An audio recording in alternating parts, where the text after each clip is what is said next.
Hello, thank you for joining the Black Men Excel 2020 Summit. My name is Kenneth Johnson, president of the Harlem, New York-based diversity recruitment firm East Coast Executives. I'm your moderator for today's session, Neither Privileged Nor Protected, Making Black Men a Diversity Priority. When it comes to diversity, Black males don't have favored nation status in corporate America. They do not enjoy the same privileges or advantages as their white male peers and are often an afterthought at best of diversity agendas that make women the top priority and white women the chief beneficiaries. This session will explore what it takes to make the recruitment, retention, and advancement of Black men a priority of corporate diversity. Our stated goal today is to provide you with a clear, non-sugar-coated assessment of the status of Black men in corporate America, both at C-suite senior management levels and in the recruitment succession pipeline. Just a reminder, there will be a Q&A segment after this discussion. Let's get started by introducing our esteemed panelists. Mr. Bill Hawthorne, co-founder and chief strategy officer at EDISS, and Mr. Corey Anthony, SVP, chief diversity and development officer at AT&T. Gentlemen, thank you for joining us today. Thank you for having us. Really appreciate it. Look, I'm extremely excited about this opportunity, so I want to really jump into it. So I have a question for the two of you. We're going to start, Corey, on your side, but do typical diversity and inclusion initiatives help, hinder, or have no impact on career success and leadership opportunities for Black men? So thanks for the question, Kenneth. I suspect the audience probably can guess what my answer will be, considering I lead diversity and inclusion efforts at AT&T. The short answer is they absolutely help. I'm convinced of that, and it's not, not only just my own thinking, but there's empirical evidence to support that it helps. It definitely helps. Now, Kenneth, you and I both know it's not the panacea. So we still have challenges in corporate America, just like we do at AT&T and other companies, in terms of making sure we have an environment and a culture where, every person in this business can achieve their fullest potential. So there's still work to be done, but the efforts that we have around D&I and equity absolutely help. Exceptional. Bill, I pose the same question to you. Do typical diversity and inclusion initiatives help, hinder, or have no impact? Hi, thank you for that question, Kenneth. I'm gonna agree with Corey. Might quibble a little bit with your word typical, though. I'm not sure the typical D&I initiatives do help or do prove effective. I would say those D&I initiatives that are well conceived, well executed, and intentional do prove to be effective steps to improve D&I generally and improve the population of Black males in corporate America. Let me just say that, and Corey touched upon this, he said the audience might think he's a little biased because his role there at AT&T is a diversity officer. So of course he would think that that what his role at the company is helpful and effective and adding value to AT&T's overall initiatives. But the chief diversity officer, like any other chief of any other function, whether it's marketing or finance, there has to be a very intentional, deliberate plan and focus, and it has to be supremely executed in order for the real difference to be made. I heard it said somewhere recently that I read that there's way too much investment in the, if you will, the apparatus of diversity, and not in the tactics and the steps necessary to make sure that diversity it does in fact become a reality. So if we conceive it in the right way, if we execute it in the right way, we put measurements in place to make sure that what it gets measured gets done, then the answer to your question, Kenneth, is absolutely yes, they do help. They are very helpful. Bill, I appreciate that. Let's stay right there. So let's take a deeper dive. Can you drill down specifically on what D&I tactics, strategies, and approaches have been most effective in delivering positive results with the recruitment, development, and advancement of Black men at your company or just in your industry as a whole?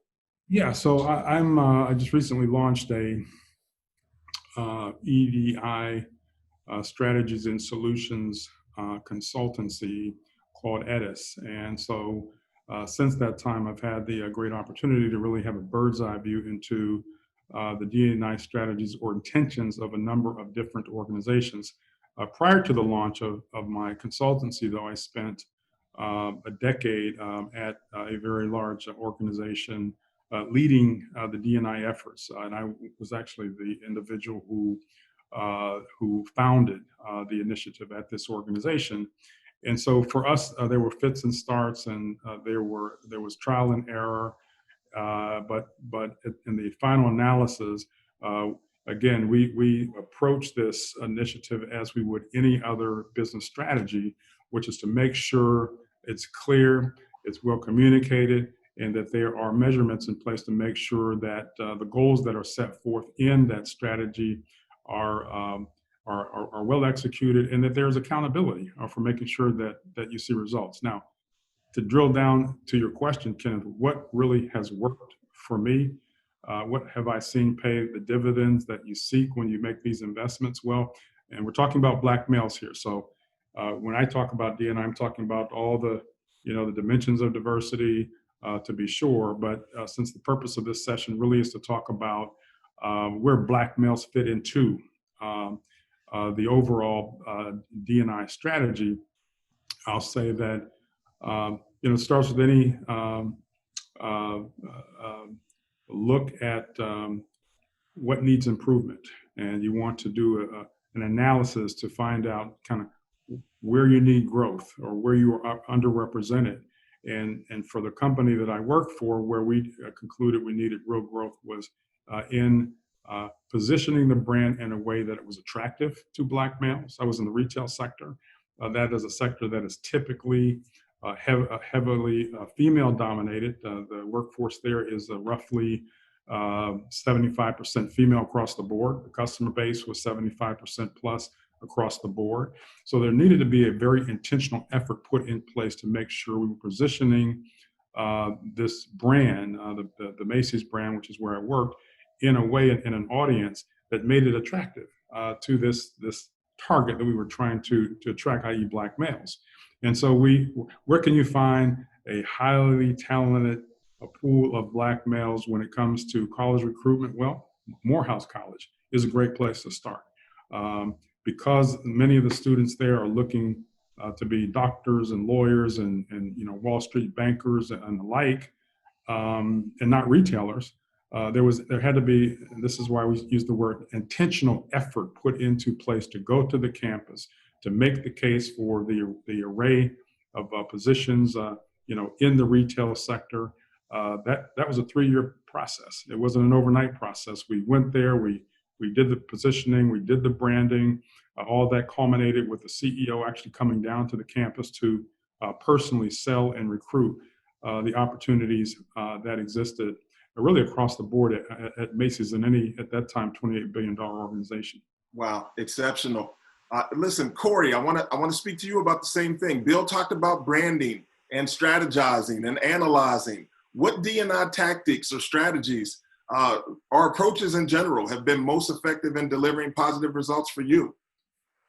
Yeah, it is one of the things we do, and Kenneth, I think it's important that we continue to do this to make sure we don't overcomplicate the work with the E&I, right? I mean, we have a tendency to do that at times.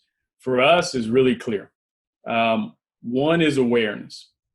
What are we doing to raise the level of awareness across the business, from the boardroom to frontline employees? The importance of D&I and equity in the success of our business, the awareness of where our gaps are in our culture and our representation, et cetera. The second thing is action. What are we going to do? Do we have, what are the specific plans to address those issues that we uncovered or that we learned about as we were, learning more about our business? So what actions are we taking? And they have to be tangible, measurable actions that we're taking. And then the third leg in that stool for us is accountability. And Bill mentioned this as well. It's accountability. So once you become aware, you know what the issue is, you develop a plan on how you're going to address it and solve for it, and then how do you hold yourself accountable for it. And so they fall into those three major swim lanes for us, Kenneth. And then underneath that, there are a number of tactics. There are a number of different things that we do, right? And it may look and feel a little different depending on where you are in our business. You know, we're a really large company. So what that conversation is in, Colombia may feel and look different than what that conversation is in New York. And so there's lots of different flavors, but we keep it within those three swim lanes, and that's how we execute. Man, I think that's a great transition for my next question. So you speak about accountability, especially at a large organization like yours. Can you share the potential challenges? Anytime you speak about accountability, you speak about really bringing and having those tough conversations or those impactful conversations with others. So what are the potential challenges and or the value of recruiting those who are not Black and male? So Black women, white men, white women, and others as allies in the D&I advancement of Black males? So look, the value, I'll start with the last part of your question. The value is extremely important because the reality is we cannot be successful in this work without those allies, because we all know it's not Black men that are in all of the leadership roles and that are leading these businesses and that are the decision makers. So if you do not have those allies on board with you, then you will not be successful in your effort. So that's number one. You have to do that. And you do that a number of ways, and I talked about them a little earlier. In terms of this accountability and what you may run up against in your work there, you'll always get, and I don't think this will be a surprise to anyone, one of the first reactions that you might get from some folks is, well, hey, Corey, I get it. We want to drive accountability in this work, but we don't want to create quotas, and we don't want to just put people in roles and positions just because. And my response is, hey, nor do I. And that is not what this work is about, right? The work that we do around D&I is not about giving anyone an advantage over another person or another group of employees, but it is about eliminating all of the disadvantages for everyone. So again, not creating an advantage for anyone, but eliminating the disadvantages for everyone. So I diffuse that whole conversation and always push back and, hey, we're not going there, because that's not what we're talking about. There will be qualified, very capable, very competent people who can perform this work.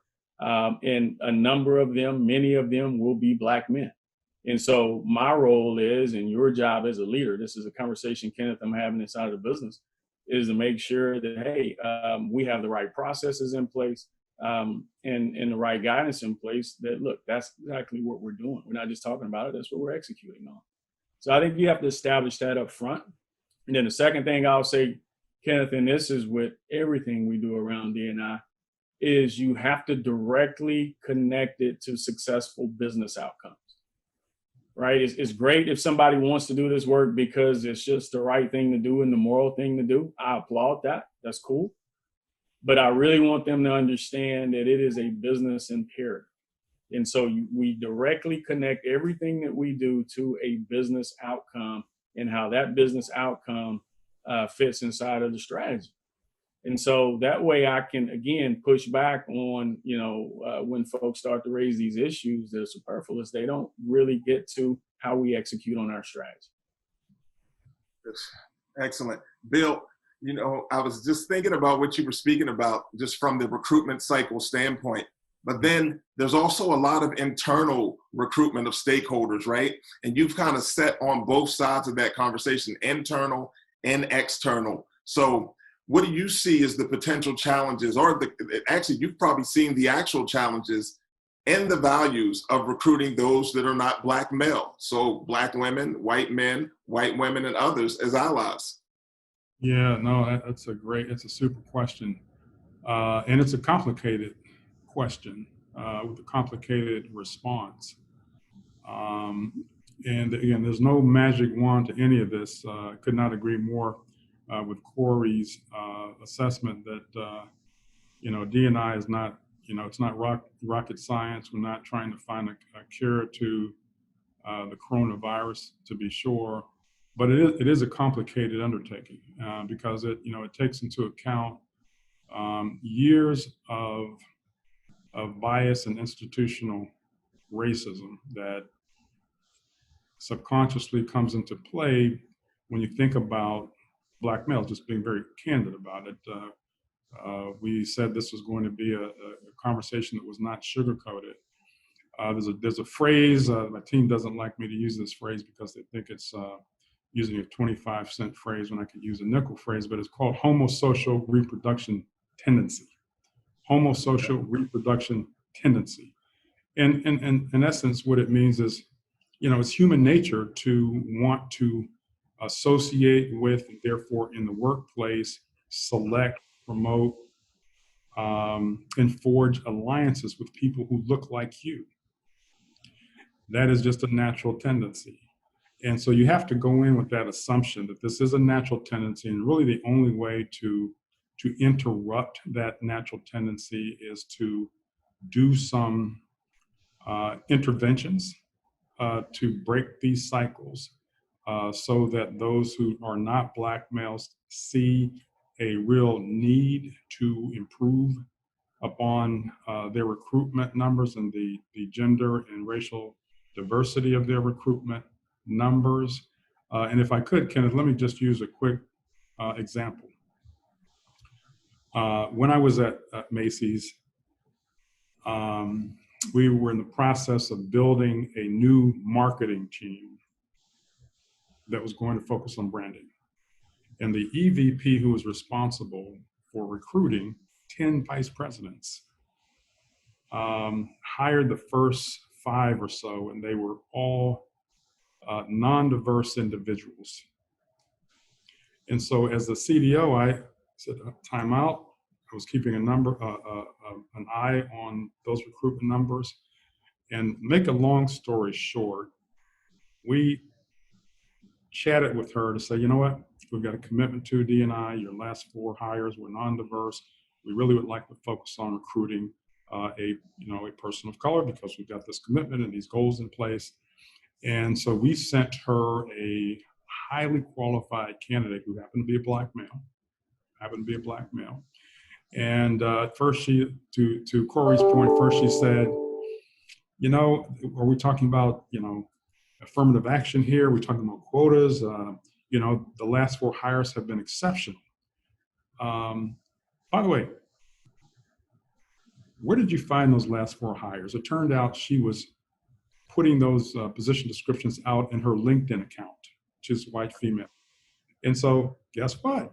Though that effort to recruit produced highly exceptional candidates, getting back to my homosocial reproduction tendency, those candidates happened to look like her, mostly female, very well educated, and they were terrific hires to be sure.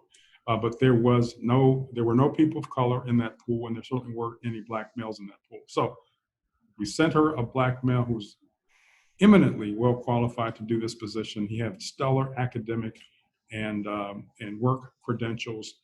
They met and they hit it off, famously, to the point where, and this is no exaggeration, after George Floyd hit, I never knew this story until George Floyd hit. After George Floyd hit, she sought me out. I haven't interacted with her in at least 5 years to say, you know what, Bill, let me say to you that intervention was one of the best things that happened to me in my life. Not only was he one of my star performers, but because we had so much in common, we remain friends today. They both have left that company and are in different environments now, but they remain connected because they had the opportunity, based upon an intervention, to interact with each other that they would not have done but for the intervention. And so that gets back to my earlier comment, Kenneth, about, do typical strategies work? No. Do intentional focused strategies that create advantages for individuals who are underserved or underrepresented work? Absolutely, and that was a great example. Let's stay there, because this is Black Enterprise and this is DM Excel. So we have to speak about what's often the elephant in the room for us as Black males. So Corey, I'm going to come to you, Bill. I'm going to let you kind of marinate on this. But okay, what's the effect of the heightened awareness of demands for racial equity and social justice on corporate culture. Not just corporate culture, but including the D&I function in corporate culture, but also the opportunities and support for Black men. Corey, I know it's a loaded question. I know it's a lot, but I'd like to hear your thoughts on it. Yeah, wow. So yeah, I have a lot of thoughts on that, Kenneth. So one, you have what I describe as probably the more obvious impacts, and that is this heightened interest, I think, across corporate America in issues that affect the Black experience. So there's definitely a heightened interest. I think there is an increased level of sort of responsibility that many in corporate America now think that they have to try and do something to have positive impacts on that experience, both inside their companies and outside of their companies. And then I think just the general sort of awareness and education level of non-Black leaders in corporate America is probably on these issues is as high as I've seen it in my career. So those are kind of the obvious impacts. And look, Kenneth, I think those for the most part are very positive, right? Those are steps in the right direction. I think they will prove over time to be helpful.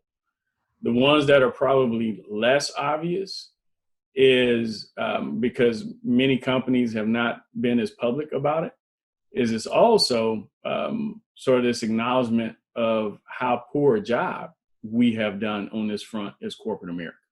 Yes. And right, I mean, and I think, again, we don't talk about it as much, but Kenneth, I always raise the question for those of us that have been around corporate America for some time, can we identify another issue in business that businesses by and large have said is critical to the success of their business, yet over the course of almost 50 years, we haven't solved for? And if you think about the work we've been doing around D&I, in large part started late 60s, early 70s after the Civil Rights Movement. And here we are in 2020, approaching 2021, and we still have a significant unsolved opportunity here. Well, you tell me, what other business issues, right, that are critical to the success of a business we haven't been able to make more progress on in 50 years? There aren't any. Right. And what I would submit to you, Kenneth, the reason why is because, and this I believe is the most pressing, the most significant issue we face in this work. And I'm generalizing corporate America, so not a specific company. But the most pressing issue is I still do not believe corporate America is convinced that for them to be successful, for them to maximize their ROI in their companies, that they have to have a more diverse and inclusive leadership team from top to bottom. I don't think it's there. I don't think we're there. Because, and Bill mentioned this a little earlier, this problem, while it's not necessarily rocket science, it is eminently solvable, right? I mean, we can solve it. We know how to solve it. The ingredient that's missing is the commitment and the will to do so. I mean, that's it. So that's why when I talk about, hey, man, it's not as complicated as we make it out to be, that's why I say that. That's why I make that statement. If the commitment is there, then we would have solved this problem. This notion of, well, there is a lack of talent, Black men for these roles. Not true. I always push back on that, right? There are some specific areas where you say generally, right, at a macro level, could we use more? Yeah. But that's never a reason for an individual company, because no company is trying to hire every Black cybersecurity expert. They need 2 or 3. And there are plenty of brothers who have that expertise that are out there in the marketplace. So if you think it's valuable for you to have that Black man on your team in that role, you can do it. It's just a matter of you being committed to do it. Let's stay there, Bill. So what are you seeing? Like, what's the effect of the heightened awareness from an opportunity perspective? The heightened awareness of racial equity and social justice. Yeah, sure. I put it this way. I don't think there's ever been a better period in our history where there's been the kind of widespread corporate and non-corporate support for dismantling institutional racism. I mean, we see it everywhere we look. If you're an NBA fan, you see it. If you're an NFL fan, you see it. If you watch what corporate America has put out on Black Lives Matter, you see it. So I don't think there's ever been a better chance, really, for this initiative of D&I to be able to get some traction. So I think the wind is at our back now. The question becomes, how do we really leverage the awareness that has been created? And Corey hit on an important word that I like to, two important words that are critical in the success of this initiative. One is commitment from the top. And the second is organizational will, that you have to actually make sure that that is a top to bottom kind of initiative. Now, having said that, I'm going to get into a little bit of trouble here, I'm sure, because I'm going to actually in part agree, and this is maybe what Corey was thinking of, I'm in part going to agree with the Wells Fargo CEO last week when he said we can't find any. Why do I say that?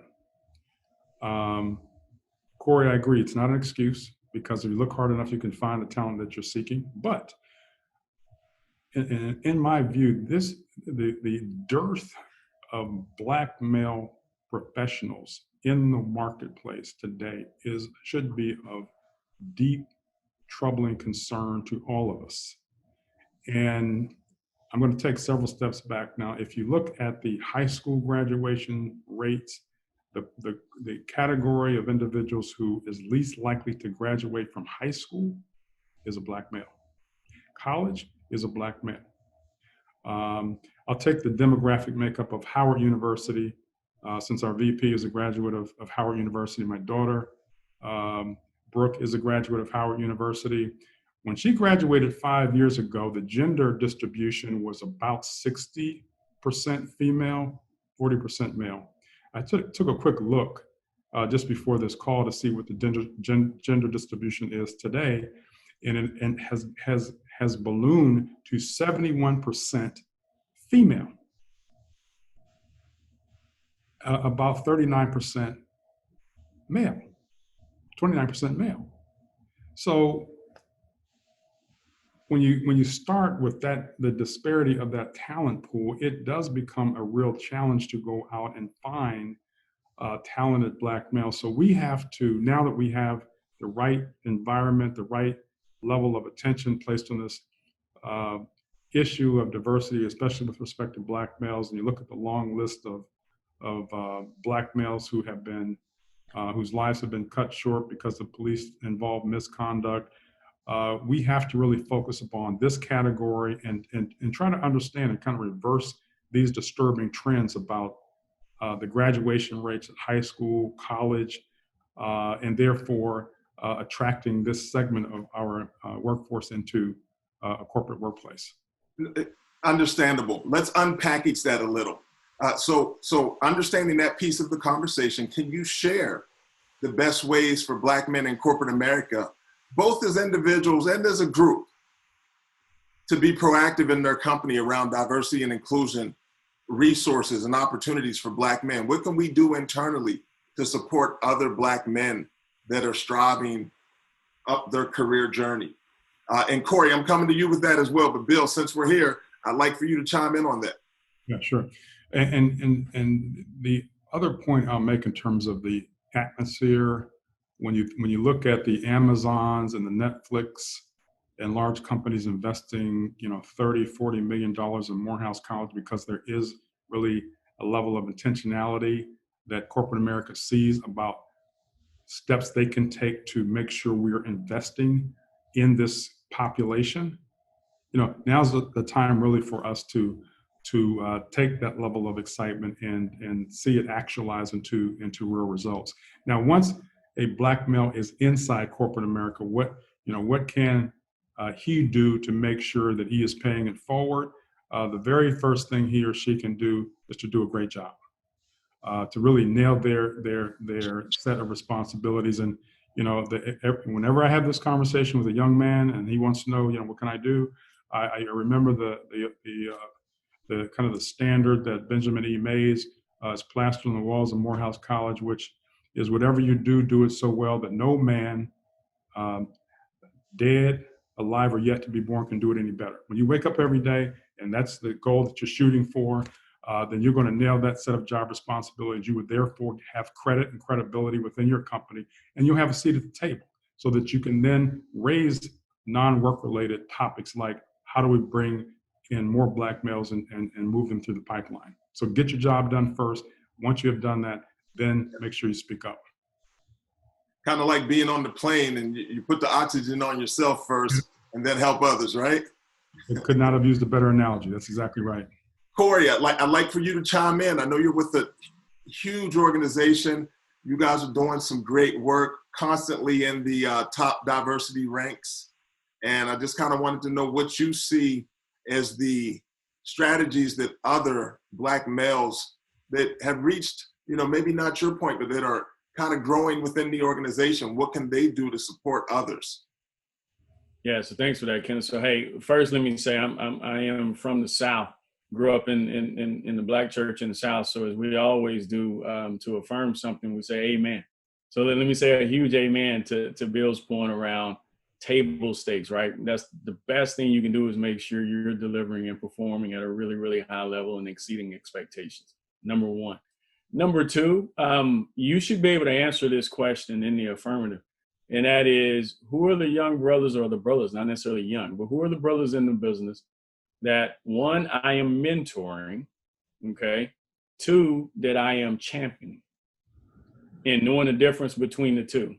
And so the mentoring, the more casual relationships that you have where you're offering advice and counsel that is helpful, versus, the championing, the really deep sponsorship work where you're putting your capital, your brand on the line on behalf of that person. And you're really trying to advance that person and opportunities that they get exposed to.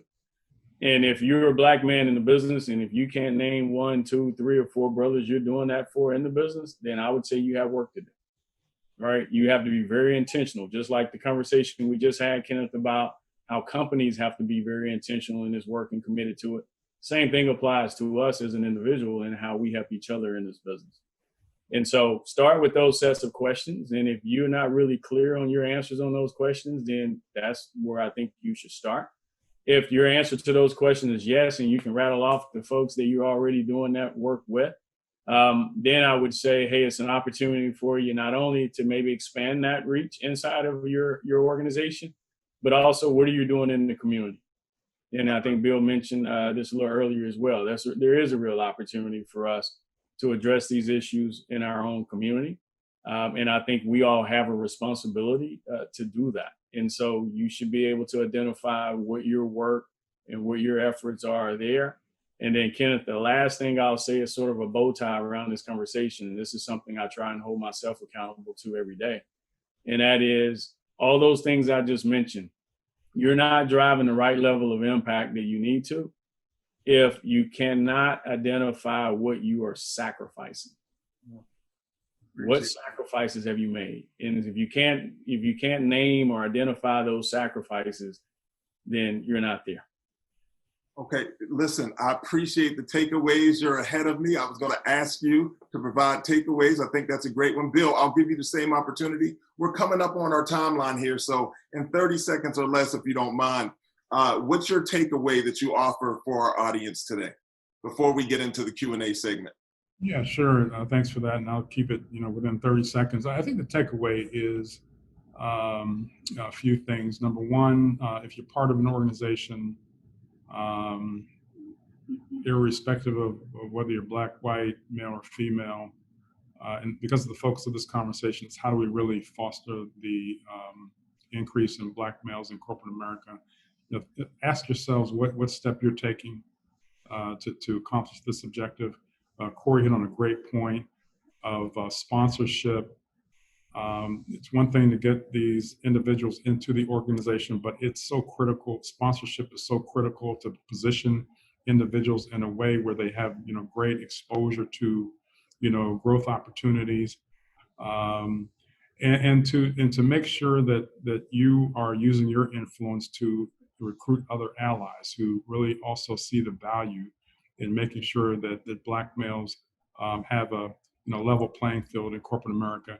And then my third thing would be, and I can't stress this enough, we have to make sure that we're not pulling up the ladder on young Black males who are in, underserved zip codes and make up the stats of the high school dropout rates, et cetera, and make sure that we're reaching back to this population to create some real opportunities for them to have, exposure and access to corporate opportunities.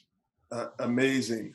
Listen, I want to thank the two of you for kind of joining us today for Neither Privileged Nor Protected, Making Black Men a Diversity Priority, BMXL 2020. We are not pulling up the ladder. We're definitely reaching back. And all three of us, myself, Mr. Bill Hawthorne, and Mr. Corey Anthony, will be available in the Q&A segment that's taking place now. Thank you so very much. We appreciate you all for joining us today. Gentlemen, I appreciate you. Thank you. Thanks for having me, Kenneth. It's my pleasure.